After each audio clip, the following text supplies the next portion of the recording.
छात्रावास में एक नई शुरुआत के लिए उत्साहित होकर आई थी। मेरी रूममेट सारा बहुत शांत थी, लेकिन अच्छी थी।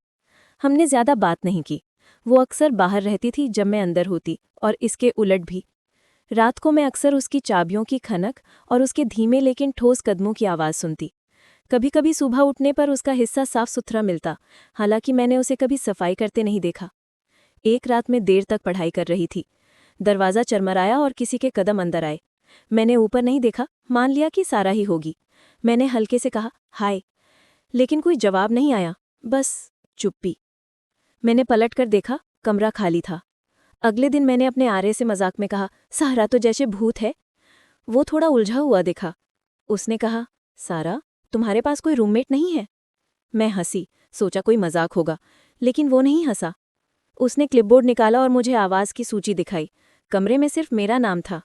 मैं घबरा गई। मैंने उसे देर रात की पदचापों, साफ बिस्तर और डेस्क पर मिलने वाले छोटे नोट्स के बारे में बताया, जैसे दरवाज़ा लॉक करना मत भूलना। उसने मुझे घूरा, उसका चेहरा पीला पड़ गया। धीरे से बोला, ये छात्रावास कई सालों से सिंगल ऑक्यूपेंसी है। मैं कांपते हाथों से अपने कमरे की ओर लौटी।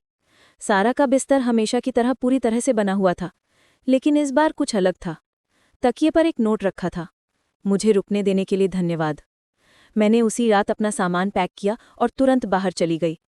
लेकिन कहानी यहीं खत्म नहीं होती। कुछ हफ्तों बाद मुझे जिज्ञासा हुई और मैंने सारा के रिकॉर्ड्स खोजने का फैसला किया। जो मिला उसने मेरी रीढ़ में सिहरन पैदा कर दी।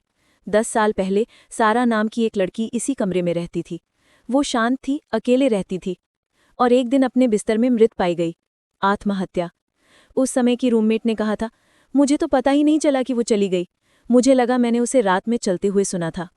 आज तक मुझे नहीं पता कि उस कमरे में मेरे साथ कौन या क्या था, लेकिन एक बात मैं जरूर जानती हूँ, मैं फिर कभी देर रात की पदचापों को नज़रअंदाज नहीं करूंगी।